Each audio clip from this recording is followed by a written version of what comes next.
আসসালামু আলাইকুম ওয়া রাহমাতুল্লাহ। রমজানের বরকতময় সময় হচ্ছে সুবহে সাদিকের আগ মুহূর্ত। অর্থাৎ যখন চারপাশে নিস্তব্ধতা ও স্নিগ্ধতা হৃদয় ছুঁয়ে যায়, তখনই আসে সেহরির মুহূর্ত। এটি কেবল পেট ভরার সময় নয়, বরং এটি এক আধ্যাত্মিক প্রশান্তির অনুভূতি, যা আমাদের রোজার জন্য প্রস্তুত করে। ইসলাম আমাদের এই সময়টিকে অবহেলা করতে নিষেধ করেছে। আবার মেডিকেল সায়েন্সও বলে, সেহেরি ঠিক মতো না করলে সারাদিন শরীর দুর্বল হয়ে পড়ে, মনোযোগ কমে যায়, এমনকি দীর্ঘমেয়াদী স্বাস্থ্যহানি পর্যন্ত হতে পারে। কিন্তু আমরা কতটুকু সচেতন? আমরা সারা রাত মোবাইল বা কম্পিউটার বা টিভি দেখে সময়গুলোকে নষ্ট করি। কিছু মানুষ আমরা মার্কেটে ঘুরে বেড়ায়, বা কিছু মানুষ এমনি অযথা গসিপিং করে আমরা আমাদের এই রাত জাগার কারণে সঠিক সময়ে আমরা সেহেরির সময়টাতে মিস করে ফেলি। এবং অনেকেই সেহেরি না খেয়ে রোজা রাখছেন, অনেকে আবার সেহেরির সময় সঠিকভাবে কাজে লাগাতে পারছেন না। তো বেশিরভাগ সময় আমরা এমন কিছু ভুল করে ফেলি যা আমাদের নিজের অজান্তেই ক্ষতির দিকে ঠেলে দেয়। অনেকেই মনে করেন যে সেহরি না খেলে বোধহয় কোনো সমস্যা হয় না। অথচ রাসূল সাল্লাল্লাহু আলাইহি ওয়াসাল্লাম স্পষ্টভাবে সহিহ বুখারীতে বলেছেন, সেহরি খাও, এতে বরকত আছে।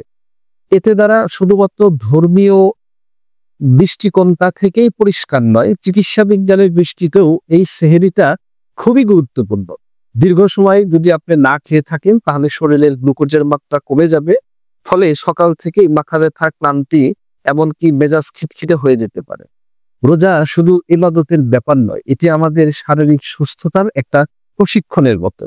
তাই সেহরির অভ্যাস ত্যাগ করা মানে নিজেকে কষ্টের দিকে ঠেলে দেওয়া। আবার সেহরিতে আমরা কিছু ভুল করে থাকি। বেশিরভাগ সময় আমরা সেহরিতে এমন ধরনের খাবার খাই যা হয়তো আমাদের ক্ষুধা মেটায়, কিন্তু শরীরকে সারাদিন কর্মক্ষম রাখতে পারে না। কেউ কেউ ভাবেন বেশি ভাত রুটি বা বেশি বেশি কার্বোহাইড্রেট খেলে ক্ষুধা লাগবে না, কিন্তু বাস্তবতা কিন্তু উল্টো। অতিরিক্ত কার্বোহাইড্রেট শরীরের ইনসুলিনের মাত্রা বাড়িয়ে দেয়, ফলে খুব দ্রুত ক্ষুধা লাগে। অর্থাৎ আপনি যত বেশি ভাত খাবেন, তত বেশি আপনার ক্ষুধা বেড়ে যাবে। আর এই ব্যাপারে রাসূল সাল্লাল্লাহু আলাইহি ওয়াসাল্লাম আমাদেরকে খেজুর খাইতে উৎসাহিত করেছেন, কারণ এটি ধীরে ধীরে শক্তি সরবরাহ করে। তবে যারা ডায়াবেটিসে আক্রান্ত, তাদের ক্ষেত্রে ভিন্ন কথা। আধুনিক নিউট্রিশন সায়েন্সেও বলে যে খেজুর বা এই ধরনের ফাইবার সমৃদ্ধ খাবার ধীরে ধীরে হজম হয় এবং যথেষ্ট শক্তি দীর্ঘ সময় পর্যন্ত আমার বডিকে ধরে রাখতে পারে। আরেকটি বড় ভুল হচ্ছে ভাজা পোড়া তৈলাক্ত খাবার খাওয়া।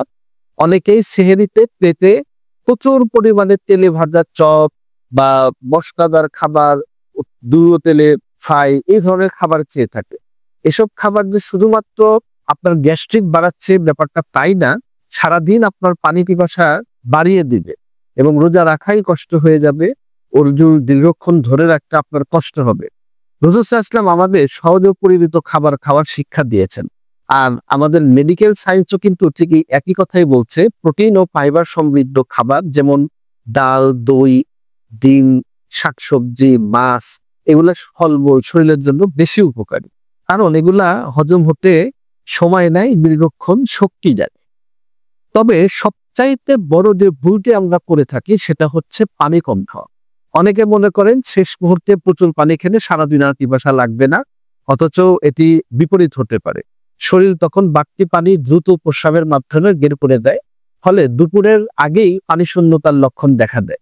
রাসূল সাল্লাল্লাহু আলাইহি ওয়াসাল্লাম আমাদেরকে এমন খাবার খেতে বলেছেন যা শরীরকে হাইড্রেট রাখে, অর্থাৎ পানি ধরে রাখবে, যেমন দুধ, শসা, তরমুজ, এই টাইপের খাবার। আবার মেডিকেল সায়েন্সেও বলেন শরীরে পানি ধরে রাখতে চাইলে পর্যাপ্ত ইলেকট্রোলাইট এবং প্রাকৃতিক মিনারেল যুক্ত খাবার খেতে হবে। সেহরি মূলত রোজার জন্য একটি প্রস্তুতি, যা শুধু আত্মিক উন্নতির জন্যই নয়, বরং সুস্থতার জন্য অনেক গুরুত্বপূর্ণ। ইসলাম আমাদেরকে এমন নিয়ম শিখিয়েছে যা বৈজ্ঞানিকভাবে উপকারী। রাসূল সাল্লাল্লাহু আলাইহি ওয়াসাল্লাম আমাদেরকে পরিমিত আহারের শিক্ষা দিয়েছেন, যা আজকের নিউট্রিশন সায়েন্সেও এটাই বলে। তাই আসুন আমরা সেহরিতে সময় সচেতন হই, খাবারের পরিমাণ নয় বরং গুণগত মানের দিকে মনোযোগ দিই, শরীরকে পানি শূন্যতা থেকে রক্ষা করি এবং রাসূল সাল্লাল্লাহু আলাইহি ওয়াসাল্লামের সুন্নাহ অনুসরণ করি। এতে শুধু আমাদের ইবাদত সহজ হবে না, বরং আমাদের ইবাদত করার জন্য শারীরিক সুস্থতাও বিস্তৃত হবে। রমজান আমাদের সংযম এবং শৃঙ্খলার শিক্ষা দেয়, আর সেহরি সেই শিক্ষারই প্রথম ধাপ।